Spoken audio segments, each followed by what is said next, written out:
Hola chicos, buenas tardes, esperamos que estén muy bien. Bienvenidos a una nueva clase de lectura crítica. Aquí de nuevo, pues para los que de pronto se conectan hasta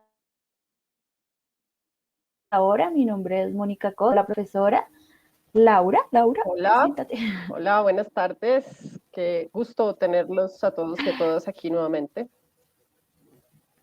Exactamente. Aquí vamos a estar en esta clase. Bueno, antes que todo, pues recordarles que se suscriban al canal, que le den me gusta al video, puede ser ahorita o puede ser al final de la clase cuando ya decidan que de verdad sí les gustó.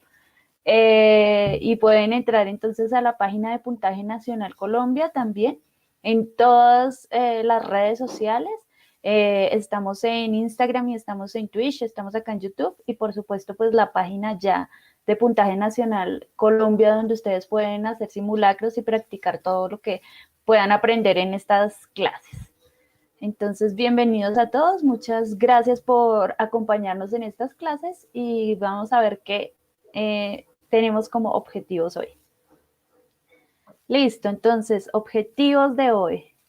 Primero, reconocer las características de los textos continuos informativos. Entonces, veníamos a ver textos discontinuos informativos, ahora vamos a enfocarnos en la lectura propia de los textos continuos y ya reconociendo pues las diferencias que pueden haber entre los unos y los otros y cómo abordar estos textos. Segundo, interpretar textos continuos informativos.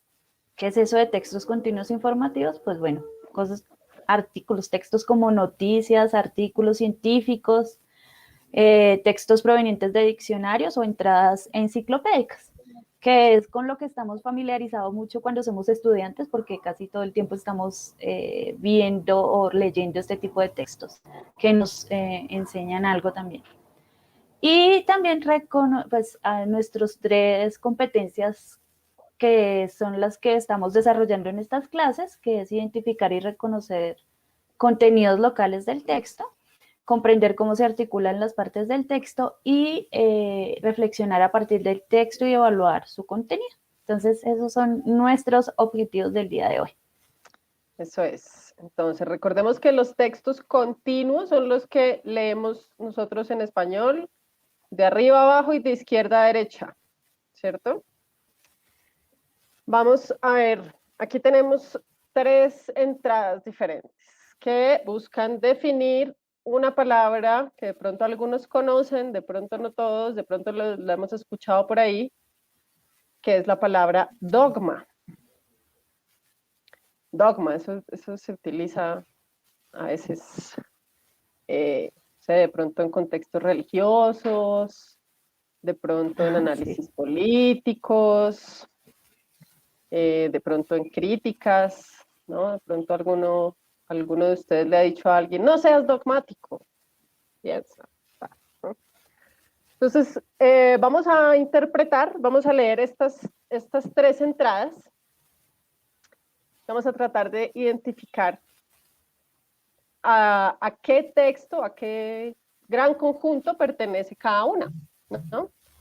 Entonces tenemos por un lado, aquí dice dogma, conjunto de proposiciones ligadas a un determinado sistema ideológico que equivale a principio, axioma o conclusión. Equivale, es decir, que es sinónimo, ¿no? De principio, axioma o conclusión. En religión, contrariamente a lo que sucede en filosofía, los dogmas son considerados como verdades irrefutables, aunque Santo Tomás distingue entre dogmas verdaderos y no verdaderos. Estos últimos, denominados por él dogma perversum. En filosofía, dogma significó opinión sobre algo referido a los principios, es decir, en principios. Aquí me acabo de dar cuenta de un error. Entonces, nunca pongan espacio entre la palabra y el signo de puntuación. Es para que no cometan el error, es eso. Exacto. Esto puede pasar, pero está mal, está mal. Es un error. Eso nos ha pasado formalmente el día de hoy. ¿Listo? Listo, bueno. Nunca hemos utilizado la palabra, bueno, pero de pronto se ha escuchado, ¿no? Entonces, listo. Esto es un dogma según esta primera entrada. Tenemos otra que dice dogma. Un dogma, de acuerdo a la DRAE, que significa Diccionario de la Real Academia Española, es una proposición que se asienta por firme y cierta como principio innegable. Innegable, o sea que no se puede negar. Y tenemos aquí un 1. Esto es lo que se llama como un pie de nota. Ustedes lo habrán visto de pronto en algunos textos educativos, en algunos, de pronto, artículos.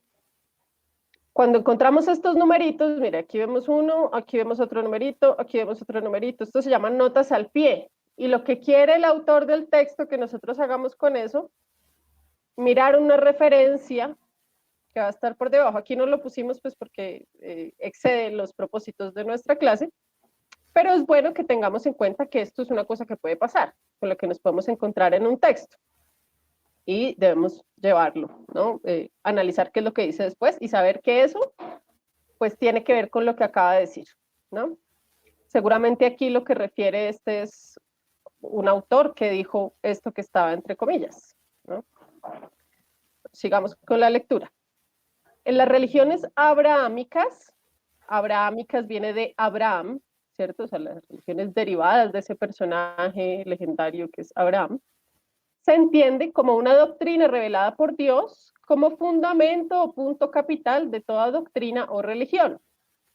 Es un principio o conjunto de ellos, o sea, un conjunto de principios, establecidos por una autoridad como una verdad incuestionable. Sirve como parte de las bases fundamentales de una ideología o sistema de creencias y que no puede alterarse o descartarse sin afectar a todo el paradigma del sistema o la ideología en sí. El término puede referirse a opiniones aceptadas por filósofos o escuelas, decretos públicos, religión o decisiones promulgadas por autoridades políticas. Entonces vemos que hay una diferencia, ¿no? Entre estos dos. Y los dos me están diciendo que es dogma. Vamos al tercero, dogma. Del latín, cuando ustedes ven esto en un diccionario, pues esto significa que es una palabra que proviene de, en este caso, del idioma latín, de la lengua latina. Del latín, dogma, y del gr significa griego. Entonces viene dogma, viene del latín dogma, y viene del griego dogma, ¿no? Esto es griego, yo no sé pronunciar griego, pero menos mal aquí nos escriben, nos dicen cómo se pronuncia. 1, es decir, la primera acepción. M significa masculino, es decir, es un sustantivo masculino. Proposición tenida por cierta y como principio innegable. 2, sin otra acepción, conjunto de creencias de carácter indiscutible y obligado para los seguidores de cualquier religión. O 3, fundamento o puntos capitales de un sistema, ciencia o doctrina. ¿De dónde creen ustedes que sacamos estos textos? ¿Cuál es la hipótesis? Y también por qué son tan diferentes, siendo que definen el mismo concepto en este caso. Norbey dice de la mente. De la mente, pero ¿de la mente de quién? Sara dice que el último es de un diccionario. El tercero es de Wikipedia, de sitios web, de internet, sí, pero internet tiene muchas cosas. Entonces, ¿qué portal de internet? ¿Será diferente por cómo está escrito dogma? No.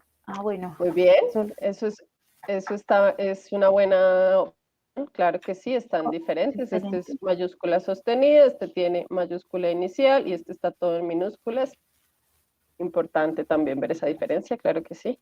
Dice el primero de algún libro, el segundo de Wikipedia y el tercero de diccionario. Lo dice Soy Marazú. Google, diferentes fuentes. Muy bien. Del rincón del vago. No, no. Bueno, no. No, no Podría usen ser, esas fuentes. habría podido ser, pero en este caso no. Ok. Bueno, mira, Andrés Toscano de un diccionario filosófico. ¿Cuál? ¿Cuál de todos Sí. Sofía es de Bejarano ahí? dice, primero, texto filosófico, 2 de una enciclopedia, 3 de un diccionario. Por ahí es la cosa, por ahí es la cosa, sí, señores. Vamos a ver cómo es.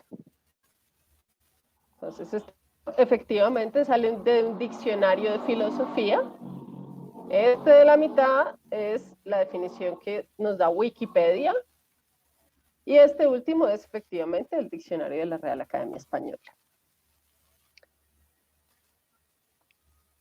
¿Cuál es la diferencia? ¿Qué es lo que vemos aquí? Por más de que los tres son textos informativos, es decir, el propósito de cada uno de estos textos es informar al lector qué significa la palabra dogma en este caso, ¿no? Que muchos no conocían, pero pues ahora podemos incluirlo en nuestro vocabulario. Ahora ya saben, cuando les digan dogmático, ustedes ya saben, dicen, no, estás siendo dogmático tú. ¿Sí? ¿Cuál es la diferencia? Entonces, aquí en el diccionario de filosofía es un texto informativo y es un texto informativo que nos habla de un contexto, ¿cierto? Nos habla primero de unas proposiciones. Ustedes saben que la filosofía está basada pues en proposiciones, ¿no? Cómo se relacionan las proposiciones. Nos habla de un sistema ideológico. Nos habla de qué pasa con ese término en un contexto de religión y lo compara con el contexto de la filosofía, digamos, en el análisis religioso o filosófico. Nos ponen un ejemplo, ¿cierto? ¿Qué es lo que decía Santo Tomás? Y una especificación, ¿no? Sí, como un detalle que nos dice Santo Tomás, porque mire que todo lo que viene antes dice, dogma es aquello que es principio, axioma, conclusión, digamos, algo que no se puede cuestionar y que es una verdad irrefutable. Y entonces, como estamos en un diccionario de filosofía, pues el autor, el creador de este texto, pues vio la necesidad de decir, bueno, sí es irrefutable generalmente, pero mire que hay unos que dicen que hay dogmas verdaderos y otros no verdaderos, ¿cierto? Pero sobre todo ahí también tener en cuenta que esa definición que se hace tiene un punto de vista característico. Y es que lo está haciendo en torno, bueno, en este caso a la religión, pero pues relacionado con la filosofía, puntos de vista filosóficos de cómo lo está, cómo lo dijo o lo pensó Santo Tomás en ese caso, trae como a la definición un filósofo o un pensador en ese caso, y cómo se define dentro de ese campo específico. Entonces, ojo, no, hay que tener en cuenta ese tipo de puntos de vista que es muy diferente en comparación, digamos, a los otros que vamos a ver. Acá tal vez se espera que quien lea esto tenga un poco de conocimiento de filosofía, aunque sea una noción de lo que es de los pensamientos con respecto al dogma, diferente que de pronto de la tercera definición que ya vamos a ver. Exactamente, así es. Vamos a ver la definición que nos ofrece Wikipedia. Entonces, miren, hace un tiempo, cuando Wikipedia apenas estaba en sus primeros años, uno se reía mucho de las personas que consultaban Wikipedia. Yo me imagino que a la profe Moni le pasó lo mismo. Sí, Era de como, hecho, ay, Wikipedia. Pues ya sí, no. Wikipedia ha hecho un gran esfuerzo en verificación de fuentes. sí, sí, Yo sí. creo No, que Wikipedia es una herramienta muy importante, por lo menos para tener unas bases, ¿no? Podemos ir rapiditas y decir, ¿esto con qué se come? Esta palabra, ¿qué es? ¿De dónde salió? Uno tiene una primera impresión, ¿cierto? Y nos da un contexto. sí, Por sí, sí, ejemplo, acá nos Wikipedia no está es tan malo. diciendo, sí, y muchas veces, si uno quiere profundizar en los temas, puede ir a las fuentes de Wikipedia, es un lugar de fuentes importante.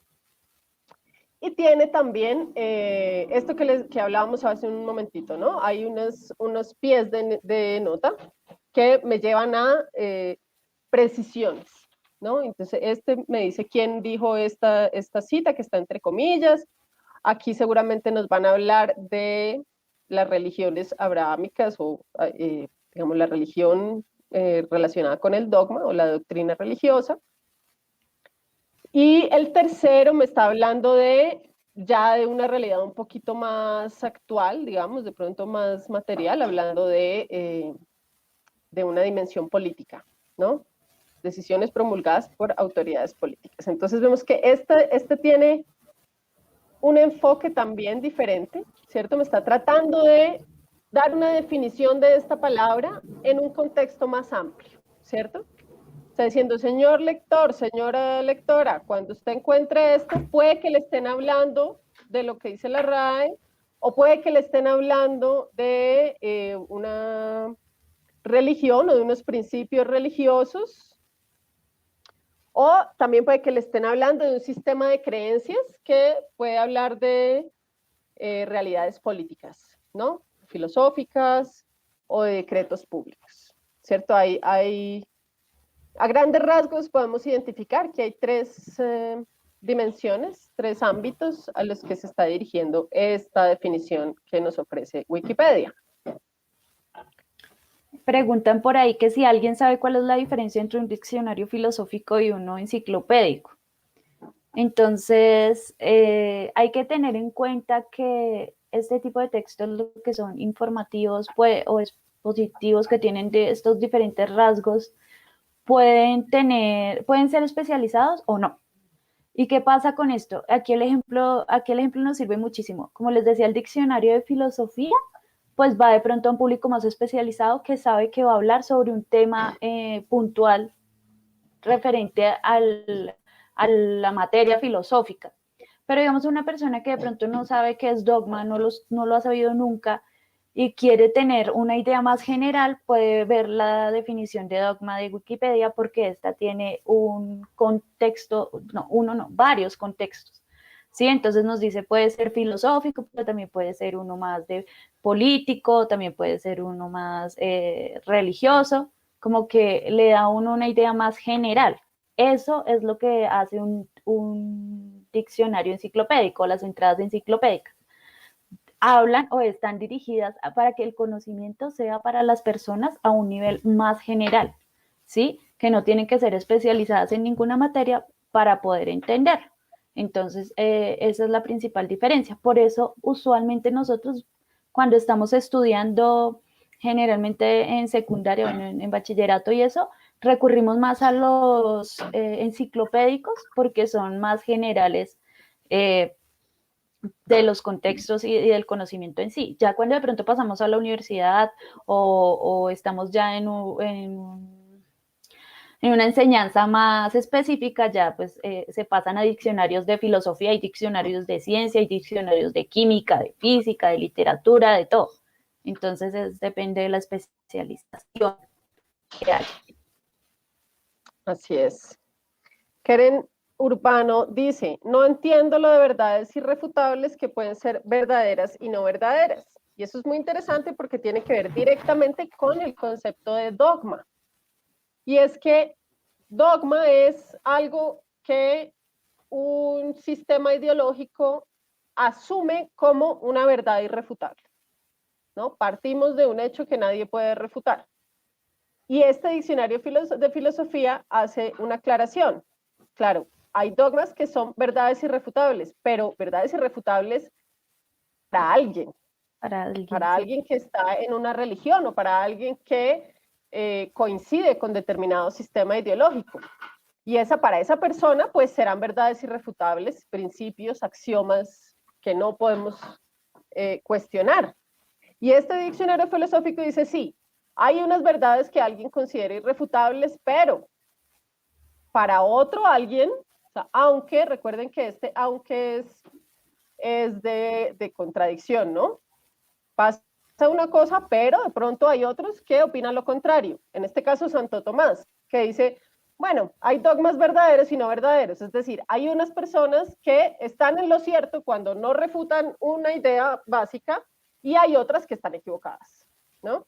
Y eso tiene mucho, eso está directamente relacionado con el significado de este concepto de dogma, que pues ya como cada uno lo interprete, pues tendrá que hacer la evaluación del caso dependiendo del contexto en el que se encuentre. Y eso es muy importante. Entonces hay unos que dirán que están verdaderos, otros que no, unos que de pronto están de acuerdo y otros que justamente van a querer cuestionar ese dogma.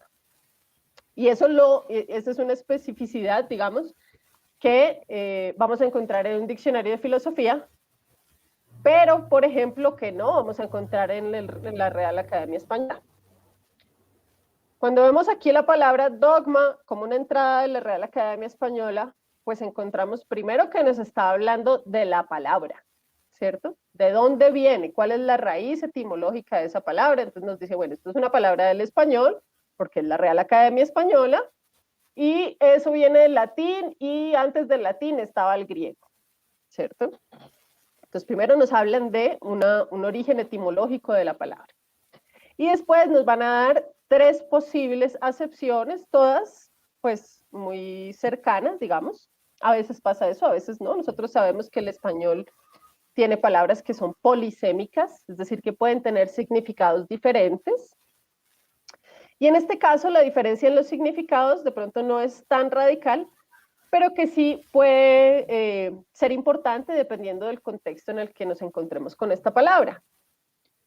Puede ser un contexto muy general, donde el dogma va a ser una proposición tenida por cierta y como principio innegable, ¿no?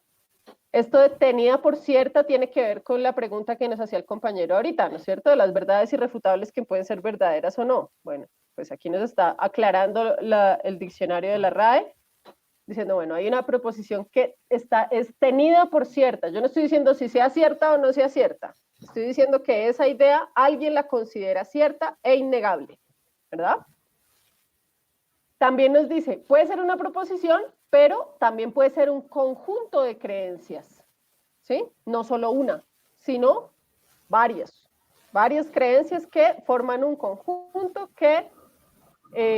y que es obligado a no ser discutido por un seguidor, por ejemplo, de una religión, ¿cierto? Entonces los dogmas están en muchos casos conectados con un contexto religioso, de ideas religiosas, ¿no? Un conjunto de creencias. Y en la tercera acepción, pues es derivada de las anteriores, ¿no? Bueno, podemos hablar de religión, pero esa creencia que alguien tiene por innegable y verdadera puede ser también un punto, una parte, un elemento de un sistema, creencia o doctrina. Este sistema, creencia o doctrina puede ser religioso, pero también puede ser político, ¿verdad? No es, digamos, privativo, no es excluyente. A veces pensamos que hay posturas políticas que parecen dogmáticas también, ¿no? Que alguien, estamos súper convencidos de algo, ¿no? Ay, dijo que Pero entonces, está bien, ya se fue. Ah, ya sirve, listo. Sí, no, continúa. ya sirve, no es como una sola persona tranquila. No, a lo que quería decir es como, fíjense que de derecha a izquierda, la definición que es de la RAE tiene, las definiciones son más claras, precisas, usan un lenguaje un poco más sencillo, entre comillas, para decir qué es lo que significa, y de pronto es como la primera fuente informativa a la que usualmente vamos cuando no conocemos una palabra. Y ahí, aunque nos habla de religión y eso, no nos las pone dentro de un contexto, ¿sí o no? Nos dice solamente dogma es esto y punto. Nos da la información precisa. Cuando ya vamos a, y eso es una definición de diccionario. Cuando ya vamos a la segunda, que es la de Wikipedia, ya la enciclopedia no va como los diccionarios simplemente a decir cuál es una definición, sino que nos trae un contexto específico de esa definición. Nos da una idea un poco más elaborada de cómo esas palabras tienen sentido en un contexto. Ojo, porque en los diccionarios a veces, como tienen tantas acepciones, es que se llama a los diferentes significados que puede tener una misma palabra, pues depende del contexto donde la necesitemos reconocer, que es donde adquiere sentido. En Wikipedia, bueno, y en este caso en las entradas enciclopédicas es donde más claramente podemos de pronto conocer cómo esa palabra tiene un sentido dentro de un contexto. Y la última ya es como decíamos, un poco más especializada. Ya deja de lado los contextos y se suma a un contexto en específico, que en ese caso pues es la filosofía como tal y ya nos hace un análisis más profundo y digamos que ya nos vamos un poco más a otras ideas y a otros argumentos y pasa a otro, como a pasa de ser más informativo a ser un poco más argumentativo en ese caso, pero bueno, es como porque es más especializado. Pero vemos entonces ahí ya las diferencias entre esos tres momentos y cómo cada uno trata la información de una manera específica de acuerdo a lo que quiere lograr y al público al que va a llegar, el propósito. Así es, así es. Como que nos han dicho usualmente que los textos informativos son objetivos, ¿no? Bueno, Ajá. pensemos un poco en esa característica de objetivo, ¿no? Porque eso a veces equiparamos esa palabra como con incuestionable, como con la verdad, como eso es y es neutral. Bueno, no hay nada neutral, ¿no? Dependiendo, los tres son textos informativos, los tres tienen un propósito de decir, de explicarle al lector, ¿no? De informarle al lector qué debe entender por esa palabra. Pero vemos, pues hay unas diferencias grandes. No en que cada uno diga que dogmas son cosas completamente opuestas, no, son coherentes, pero vemos que hay unos elementos, una estructura, un estilo del texto que podemos notar que es diferente, ¿no? Aquí Hay dos son preguntas preguntas. importantes. Sí. Vamos con esta a ver. Dice, normalmente recomiendan tener en cuenta en el examen la fuente de donde se sacó el texto, pero ¿cómo es la misma relevante a la hora de presentar el examen? Eso es un elemento bien importante y es que pues no sabemos cuáles son las fuentes que nos van a poner en el examen, ¿no? Entonces tenemos que aprender a reconocer unas características formales de los textos. Entonces podemos ver justamente lo que hablábamos ahorita, ¿no? ¿Hacia dónde tiende esta definición? ¿Hacia dónde, cuáles son los elementos en los que hace énfasis cada una de ellas? Y ahí podemos inferir, pues, cuál es el contexto, de dónde viene, quién me está diciendo esto. Por ejemplo, el hecho de que aquí nos pongan unas explicaciones de el origen etimológico de la palabra y en estas otras dos no, pues nos dice algo, ¿no? Llama la atención y podemos decir, bueno, aquí hay un propósito comunicativo específico. Eso es algo que tenemos que aprender a identificar, a valorar, ¿no? Igual recuerden que todo lo que aparece en la prueba es importante. Entonces, cuando hay texto y fuente, referencias bibliográficas o fuente, un pie de página, es importante que lo lean todo, porque eso les puede dar pista de dónde sacaron el texto y ayudar a reconocer qué tipo de texto es. De pronto, si les dijeron texto sacado del Tiempo, entonces pues ya sabemos que está más enfocado de pronto a un texto informativo de noticia o a una revista de pronto universitaria o es un texto, una novela, ayuda, de todas maneras ayuda y no está puesto solo porque sí, hace parte de toda la totalidad de la información que hay en ese texto. Y otra pregunta que me parece importante de Diana y es que dice, ¿los artículos de opinión son textos informativos? Entonces, otra vez nosotros pasamos a recordarles que los textos no son solo una cosa o otra. O sea, si no son una cosa, son otra, no. Ojo porque un artículo de opinión es un texto argumentativo. ¿Por qué? Porque va a defender una idea, un pensamiento, dando argumentos. ¿Dentro del texto argumentativo puede haber información? Sí. De hecho, dentro del texto argumentativo pueden haber definiciones, como el dogma, en este caso. Pero todo eso está usándose para defender una opinión, ¿sí? Entonces, hay que tener en cuenta que los textos pueden tener rasgos, yo lo llamo así rasgos de otros tipos de texto.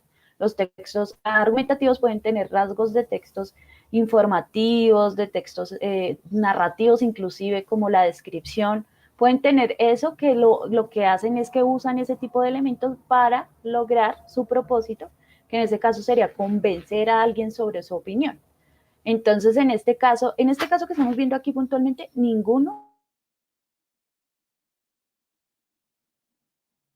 Bueno, parece que ya volviste, profe. Sí, un momentito nomás.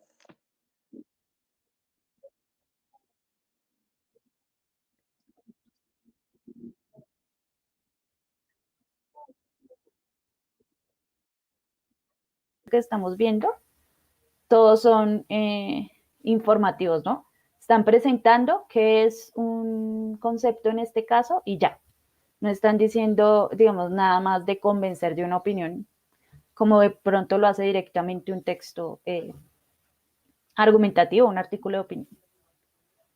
Así es. Había una pregunta acá que no recuerdo de quién fue, ahora no la encuentro, pero, sí, mira, dice Andrés Leonardo, ¿existen textos informativos que desinforman? Bueno, sin duda, claro que sí, y ahí es donde entra una de las competencias, la más alta y la más importante de nuestras competencias lectoras, que es la de evaluar y reflexionar.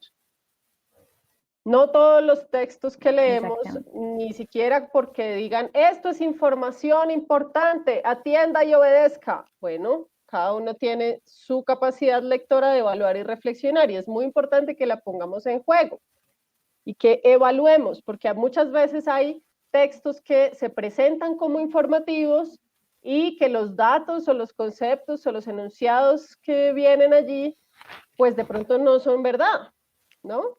En ese caso estarían desinformando, porque estarían distorsionando la información y queriendo pasar por cierta determinada información que no es verdad.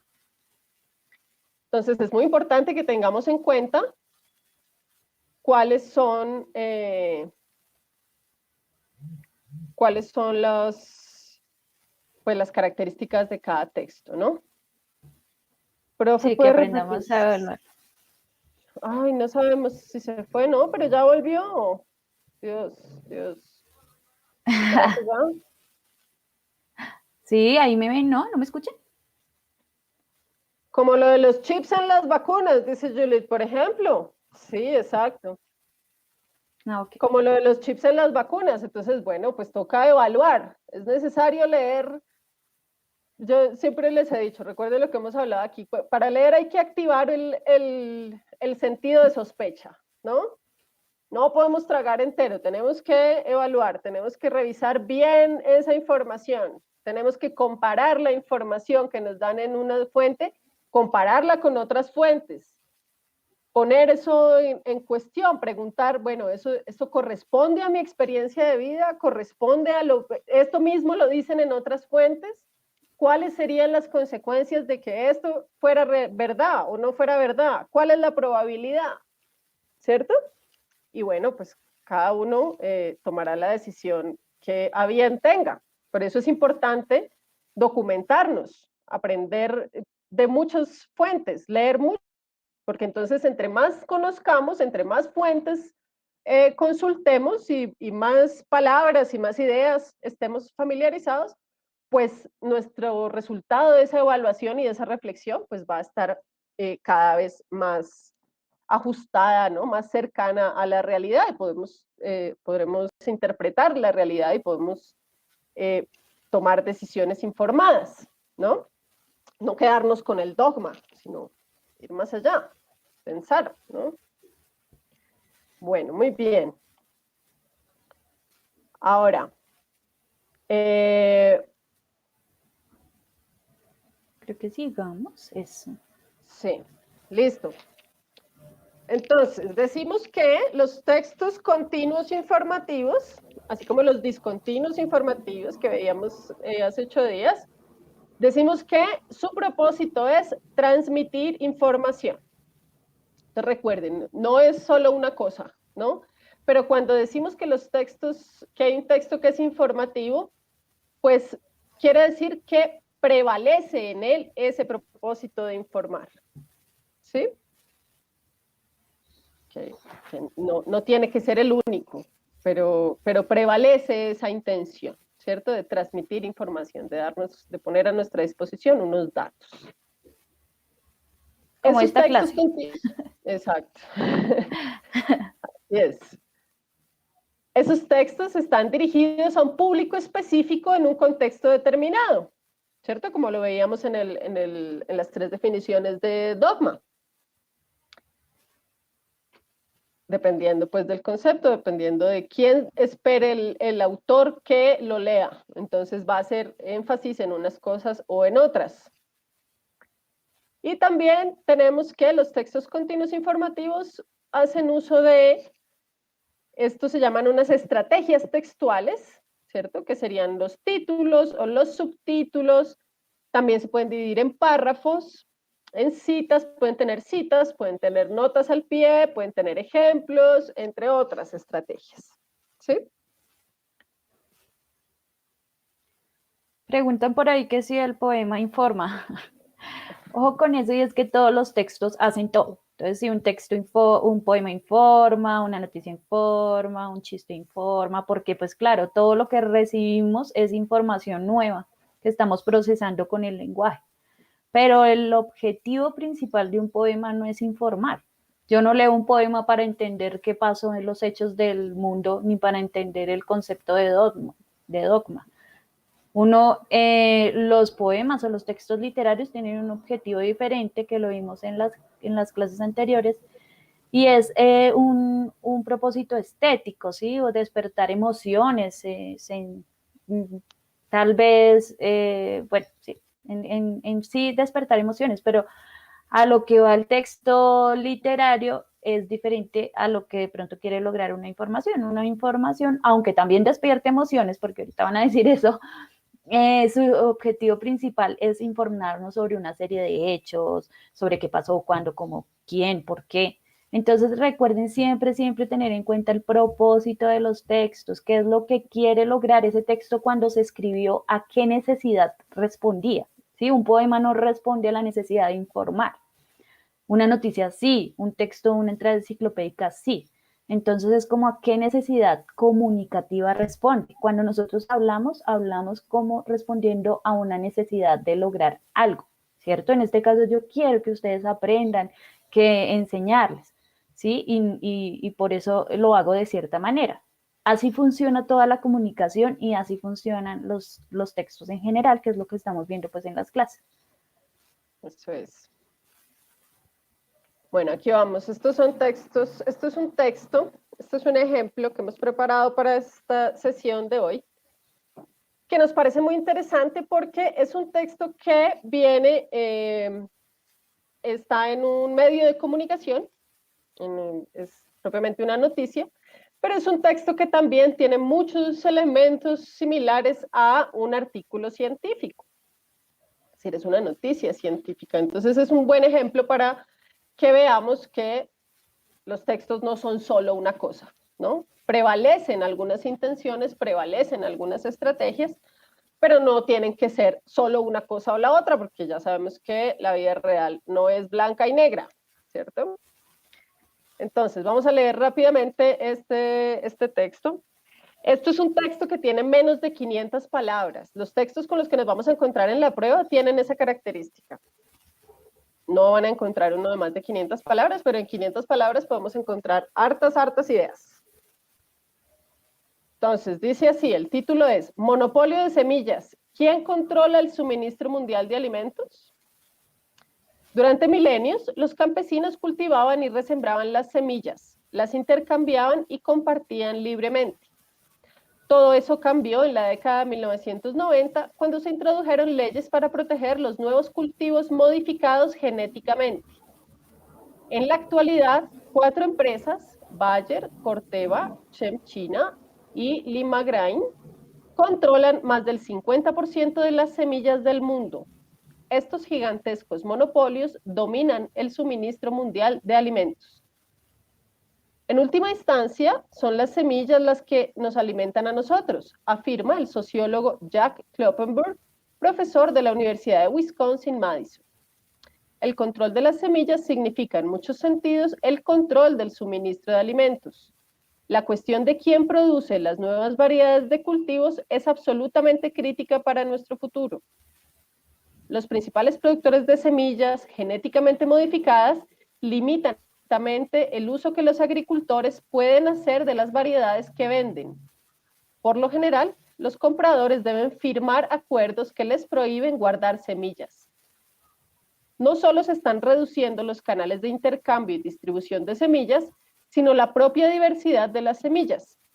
Una enorme riqueza de cultivos adaptados localmente está siendo sustituida por variedades estandarizadas. Los expertos advierten de las graves consecuencias que esto podría tener, especialmente a medida que aumenta el calentamiento global. Karin Pescard, investigadora de biotecnología del Instituto Universitario de Altos Estudios Internacionales y del Desarrollo de Ginebra, cree que eso es problemático en un mundo que se calienta.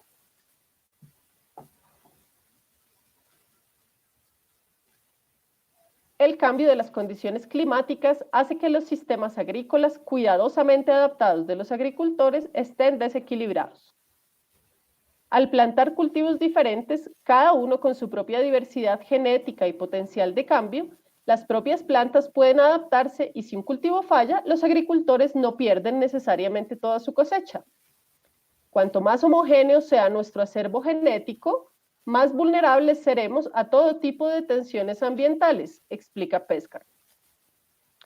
Voces críticas argumentan que la imposición de normas uniformes a escala mundial significa forzar la agricultura industrial que dominan Europa y Estados Unidos en partes del mundo donde los alimentos siguen siendo producidos en gran medida por explotaciones más pequeñas y sostenibles. Consideramos que se trata de un neocolonialismo que destruye nuestros medios de vida y nuestro medio ambiente, critica Marian Mead, directora del Centro Africano para la Biodiversidad en Sudáfrica. El cambio a las semillas estandarizadas modifica sistemas agrícolas completos. Las 4 grandes empresas agrícolas también producen fertilizantes y pesticidas que los agricultores deben comprar para asegurar su rendimiento.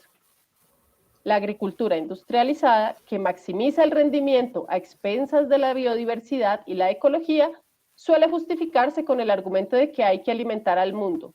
Para Kloppenberg, esa es la forma equivocada de ver las cosas. Entonces, como ven, esto es un texto tomado y adaptado de la Deutsche Welle. Ustedes saben que eso es un medio de comunicación de Alemania. Este es el nombre del artículo y el enlace donde pueden encontrar el texto original. Es un poquito más largo que este, lo hemos adaptado pues, para efectos de esta prueba. Ay, perdón. Bueno. Listo. Ahora sí va a responder preguntas. Entonces tenemos una pregunta del nivel básico, es decir, vamos a localizar información del texto. Dice, en el texto, ¿quién dice el control de las semillas significa en muchos sentidos el control del suministro de alimentos? Es Cem China, Karin Pescard, Marian Mayet o Jack Kloppenburg.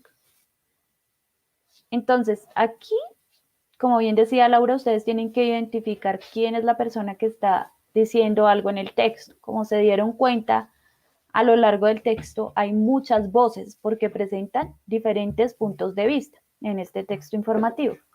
Entonces, por eso es importante igual, pues van a tener que volver al texto, releer para encontrar la respuesta correcta. Aunque veo que muchos dicen, ¿qué? La D. La vi. Algunos dicen que sí podemos volver al texto. Eso, entonces tengamos presente, la cita es, el control de las semillas significa en muchos sentidos el control de suministro de alimentos. Volvemos al texto, hemos señalado en rojito, ¿dónde está esa cita? Exactamente, entonces digamos que aquí nosotros en la clase lo que estamos haciendo es mostrándoles como el paso a paso básicamente de lo que ustedes tienen que hacer cuando se enfrentan a la prueba. Con este tipo de preguntas, inevitablemente van a tener que volver al texto. Creo que con todas van a tener que volver al texto. Entonces, ya el enunciado nos dijo cuál cita, entonces es más fácil buscar la cita, ¿no? ¿cómo se busca una cita en un texto? Pues busquen las que están en comillas más fácilmente. Entonces buscan donde hay comillas y así ubican más fácilmente dónde pueda estar ese fragmento. Entonces ahí dice, en la última instancia son las semillas las que nos alimentan a nosotros. El control de las semillas significa en muchos sentidos el control del suministro de alimentos. Entonces, ahí ustedes ya ven que la cita, que hay una cita ahí, ahora solo falta identificar pues quién la dijo. Y exacto. Se van a encontrar con que a veces va a estar así como partida, ¿no? Entonces empezamos unas comillas, hay un pedacito de cita, cierra comillas y me dicen de dónde viene esa cita. Y a continuación, inmediatamente, continúa la cita. Entonces sabemos que esto que sigue, pues también lo afirmó el sociólogo Jack Kloppenburg, ¿cierto? exactamente. Es decir, bueno, el que dice eso es la de Jack Kloppenburg, como muchos de ustedes habían ya dicho. Muy bien. Exactamente. Entonces, esta es la más fácil, digamos. Este es el nivel de competencia lectora más básica. Poder ¿Cuál sería la identificar. dificultad de ahí de pronto? Que hay muchas citas. Entonces, claro, ustedes se van a ir a buscar las comillas y van a ver varias. Entonces, lo principal es primero identificar cuáles son las que son citas, cuál es la que nos está diciendo el enunciado, y segundo, pues que sea la persona que realmente está nombrándose ahí. En este caso, Jack, no sé qué, Kloppenburg. Porque el resto también habla, a excepción de Chen China, que es el único que no es una persona que, digamos, habla dentro del texto. Esa es la dificultad en estas preguntas. Eso es. Vamos con una pregunta del segundo nivel, de la segunda competencia, digamos, ¿no? Que es inferir, ¿no? Vamos a hacer relaciones del texto.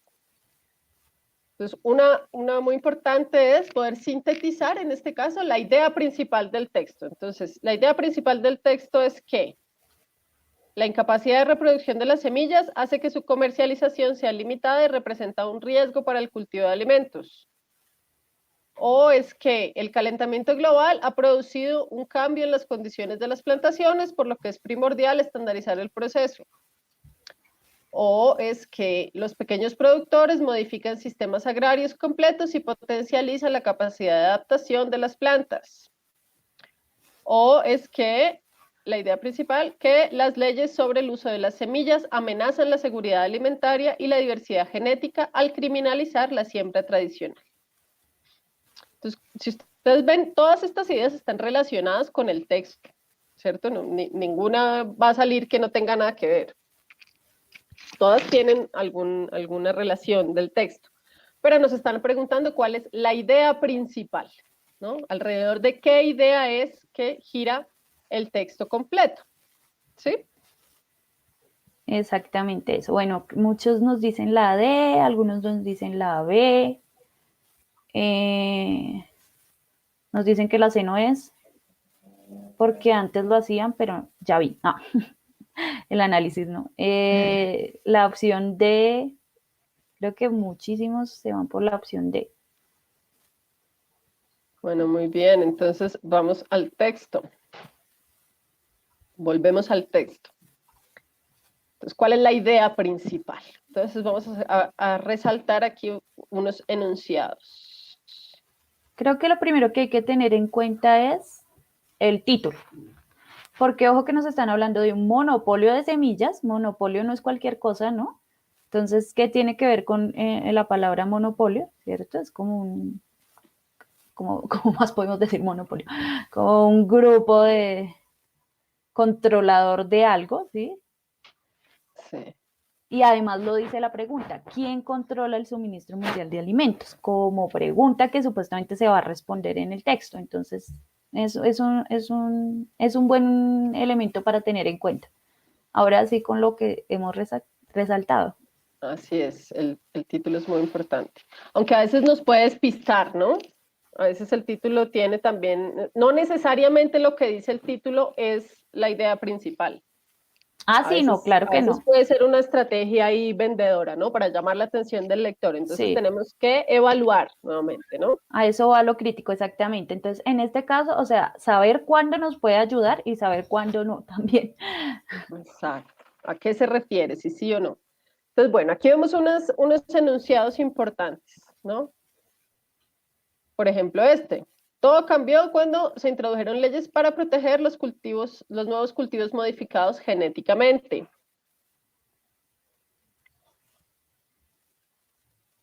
Esos gigantescos monopolios dominan el suministro mundial de alimentos, ¿no?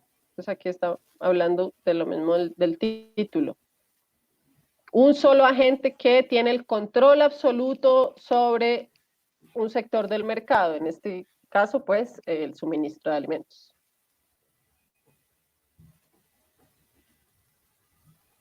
Los principales productores de semillas genéticamente modificadas limitan estrictamente el uso que los agricultores pueden hacer de las variedades que venden.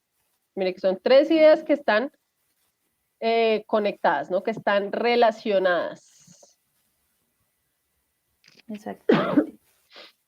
Monopolio, monopolio, mono significa uno solo. Polio viene de polis, como de los elementos en común, ¿no? Oligopolio, oli viene de han oído la palabra oligarquía, ¿no? Los oligarcas son los que son unos poquitos que están por allá arriba.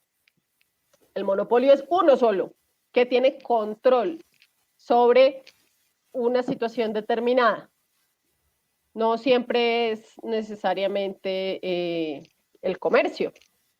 A veces puede ser un monopolio de las ideas, ¿cierto? Ahí lo que importa es que es un solo elemento, un solo agente que tiene dominio total sobre un conjunto de cosas. Entonces, ¿cómo se puede identificar la idea principal? Pues eso es lo que estamos tratando de hacer. Entonces, aquí lo que estamos resaltando son unos enunciados que están todos relacionados con la misma idea. ¿Cuál es la idea que prevalece? ¿Cuál es la idea que nos está explicando el texto? ¿Qué es aquello en lo que están profundizando? O que está profundizando el autor o la autora del texto. ¿Cuál es la idea que estaban desmenuzando y que están explicando? ¿Cierto? Sí, usualmente se suele confundir un poco y creo que pasa cuando se trata de identificar la idea principal y es que se confunde el tema con la idea principal. Entonces, en este caso, el tema nos está hablando de semillas, ¿cierto? Monopolio de semillas. Ese puede ser un tema.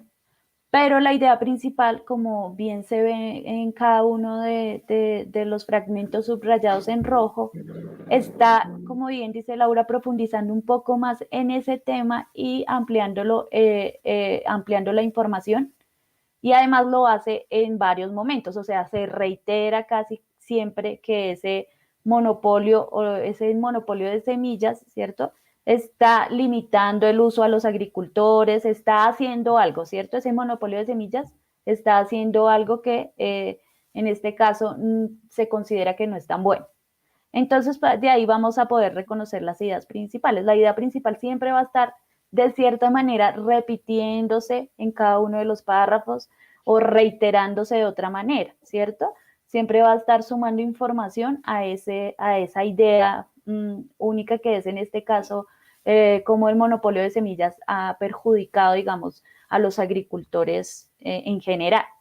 Entonces, siempre es importante tener en cuenta esa repetición de la idea, reiterar, siempre se reitera esa información de una manera u otra. No es que se repita siempre, sino que se reitera. ¿Qué quiere decir reitera? Se va sumando información y se va explicando de otras formas para que quede claro o sea, cuál es lo que está explicando en sí el texto.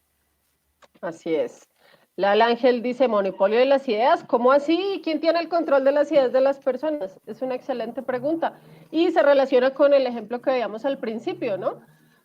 Es posible que haya una comunidad que atienda a un dogma, es decir, que esté de acuerdo con una idea que se ha instaurado como la única verdadera y absoluta. por supuesto que todos ustedes y todos nosotros propendemos porque cada ser humano utilice su propia cabeza, su propio criterio y piense por sí mismo. Pero también es posible que encontremos en la realidad situaciones en las que una sola idea pretenda dominar sobre las otras, ¿no? Tenemos que estar muy atentos. Así como hay posibilidad de que alguien domine el mercado, también ha pasado en la historia de la humanidad, y dependiendo del lugar, pues también puede pasar que haya alguien que busque dominar y busque imponer una sola idea, un solo dogma que muestra como incuestionable para pues que las demás personas piensen así. Por supuesto que es sorprendente y esperamos pues que cada vez suceda menos, que cada vez cada persona ejerza su derecho a pensar por sí mismo, pero tenemos que estar atentos, ¿no? A evaluar cuándo puede pasar esto, cuándo de pronto nos está pasando eso.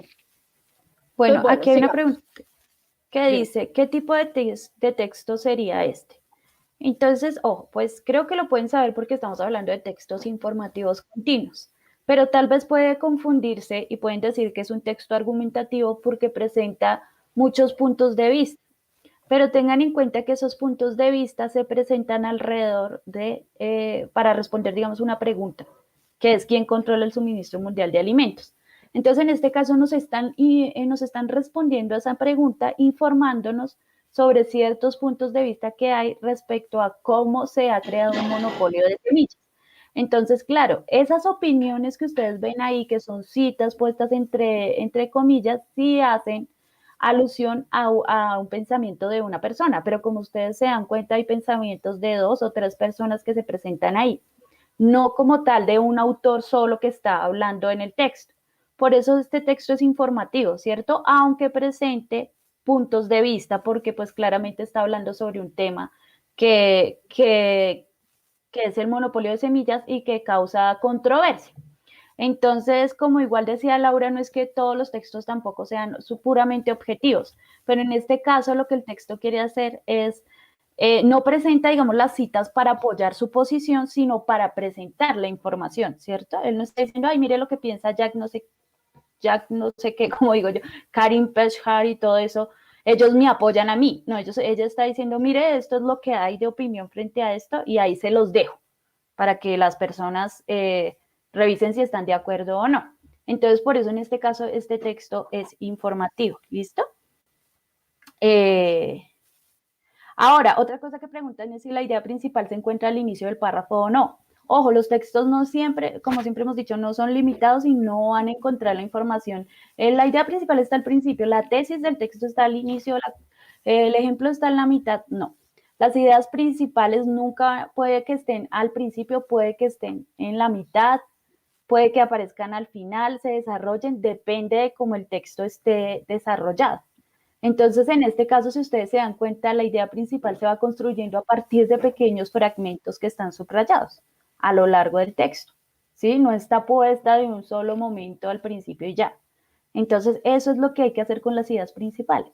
Siempre recoger esa información que nos sirve y que está ahí desmenuzadita a lo largo del texto para construir la idea principal. No es un párrafo como tal que siempre va a estar ahí. De eso se trata la inferencia. Así es. Bueno, entonces, creo que les va a quedar más claro cuál es la diferencia entre texto informativo y argumentativo cuando también veamos los textos argumentativos. Entonces aquí, aunque hay diferentes puntos de vista, se usa para presentar una información. Ya veremos en el argumentativo que ya no se va a presentar solo una información, sino que se va a tratar de convencer al lector sobre algo, ¿cierto? Aquí solo nos dejan a nosotros la información para que nosotros decidamos qué coger, qué pensar, qué evaluar. ¿Listo? eso es.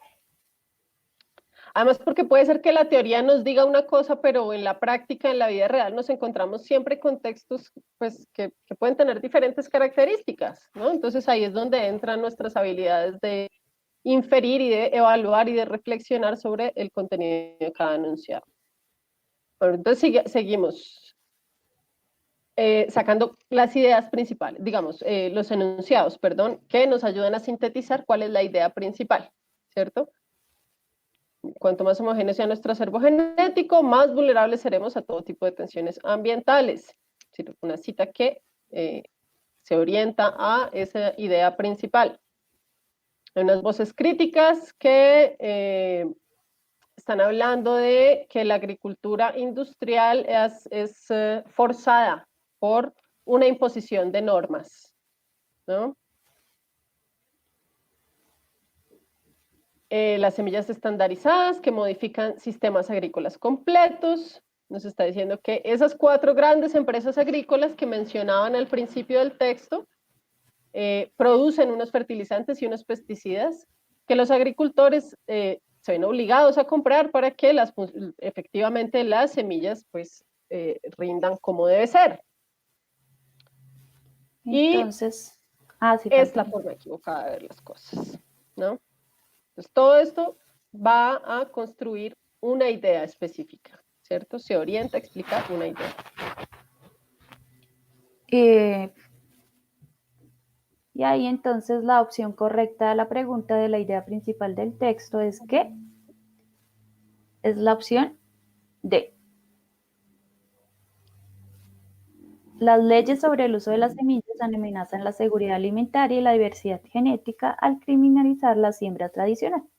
Como vimos a lo largo pues, del texto, esa es la idea principal del texto, en torno a la cual se desarrolla el tema, ¿cierto?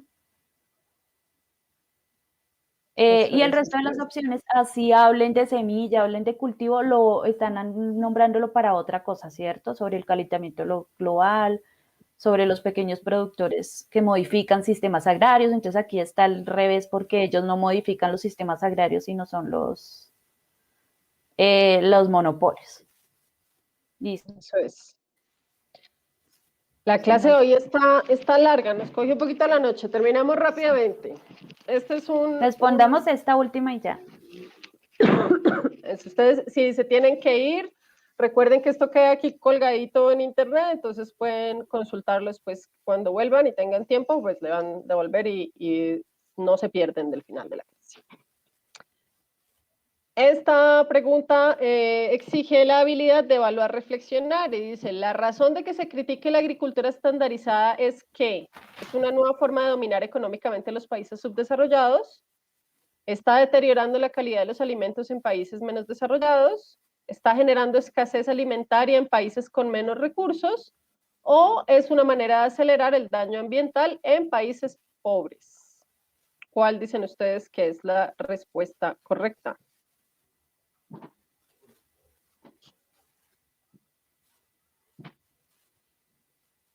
Eso dice la C, la A, la C, la D. Chao, esa no es una opción. Pero bueno, chao. Vuelve cuando tengas tiempo, puedes volver a consultar. La C y la D están ahí entre. Bueno, ojo. La razón de que se critique la agricultura estandarizada es que, les doy una pista, está bien pegada a la idea principal. Exactamente, entonces piensen cuál es la idea principal. Si la idea principal era, podemos volver a la pregunta, las leyes sobre el uso de las semillas amenazan la seguridad alimentaria y la diversidad genética al criminalizar la siembra tradicional. Si tenemos eso en cuenta, que están amenazando la seguridad alimentaria y eso,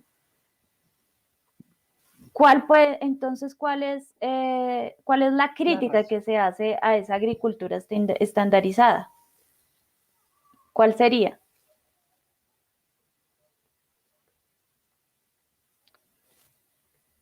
¿En qué parte hablan de que están criminalizando la siembra tradicional? Bueno, sí. ¿Cómo puedes mejorar la lectura crítica? Leer. Leer y leer y leer y leer y leer. Y leer. Y cuestionar y hacerse preguntas sobre qué significa esto, sobre qué es lo que me están preguntando aquí. Hay que leer, pero conscientemente, mejor dicho. Exacto. Bueno, vamos a ver unos enunciados para ver cuál es. Si es una forma nueva de dominar económicamente los países subdesarrollados o porque deteriora la calidad de los alimentos o porque genera escasez alimentaria, o porque acelera el daño ambiental. Volvemos al texto.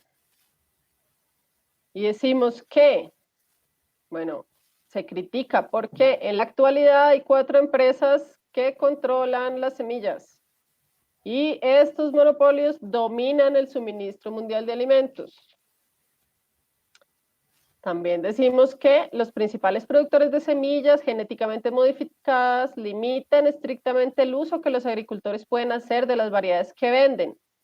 Por lo general, los compradores deben firmar acuerdos que les prohíben guardar semillas. Para el compañero que preguntaba que dónde se hablaba de la criminalización de esas semillas, bueno, Ahí. pues aquí está. Exactamente. Ahora no lo dice explícitamente, es una idea que se infiere cuando dice que se está limitando a los agricultores y solo se puede usar lo que los monopolios digan.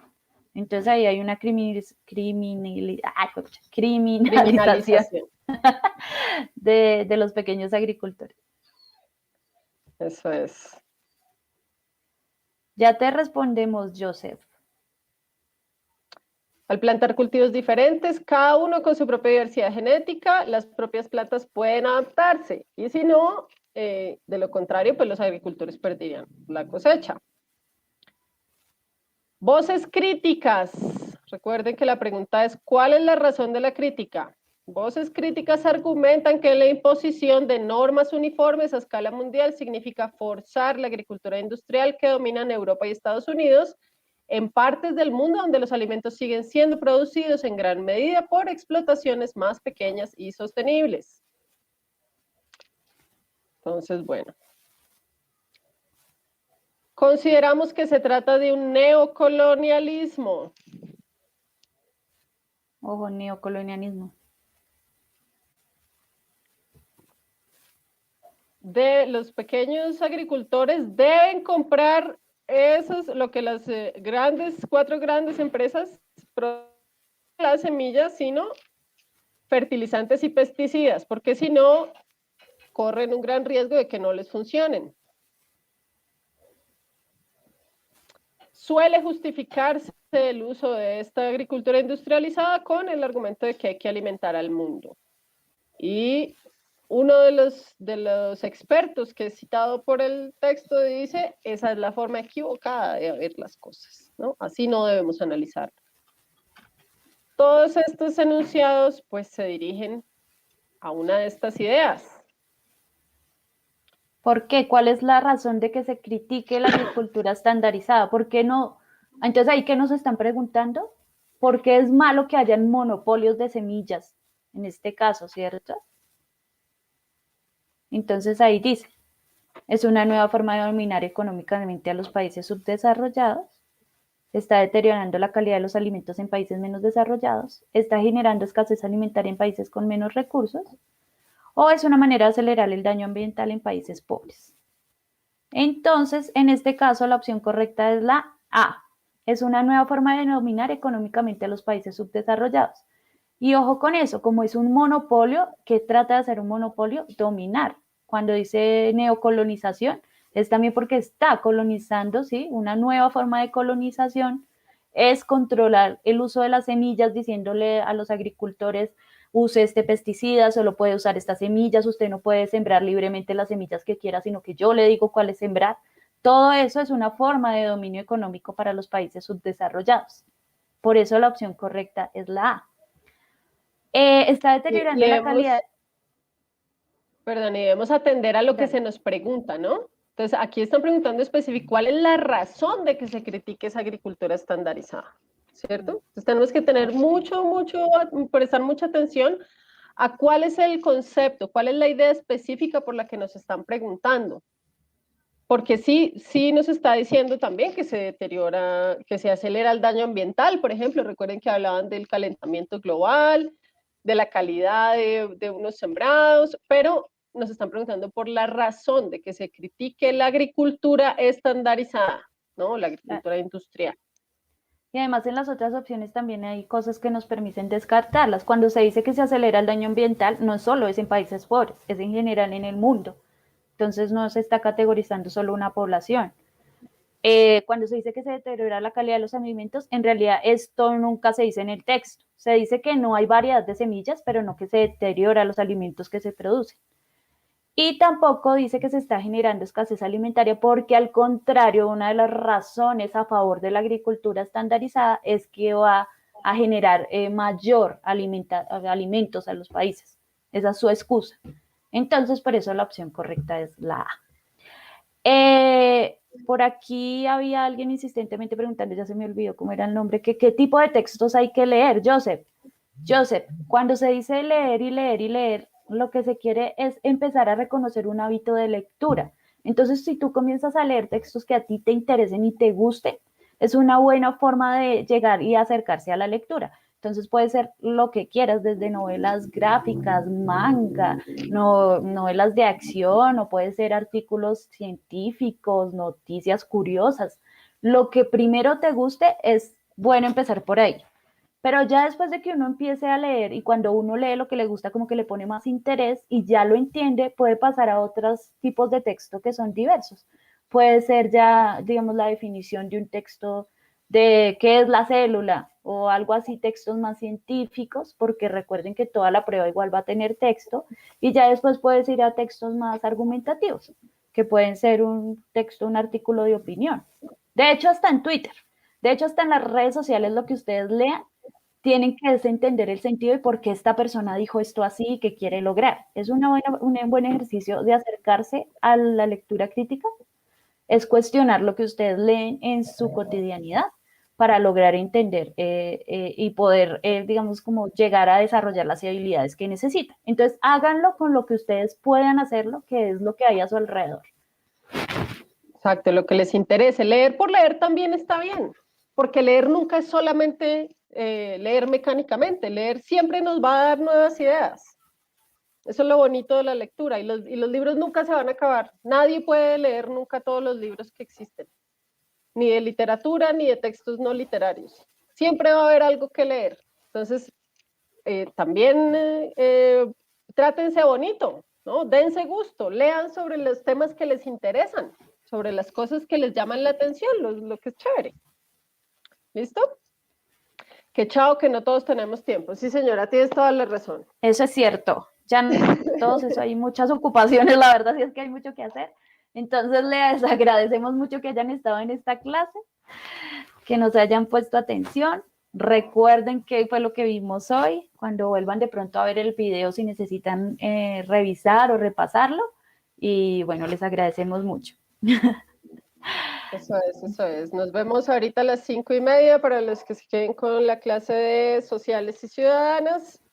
Muchas gracias a todos por su participación y sus preguntas. De verdad que es muy importante para nosotros contar con su atención. No olviden consultar la página de Puntaje Nacional, aprovechar los simulacros, compartir el video si creen que a alguien le puede interesar y consultarlo nuevamente si quieren verlo así como con más cuidado.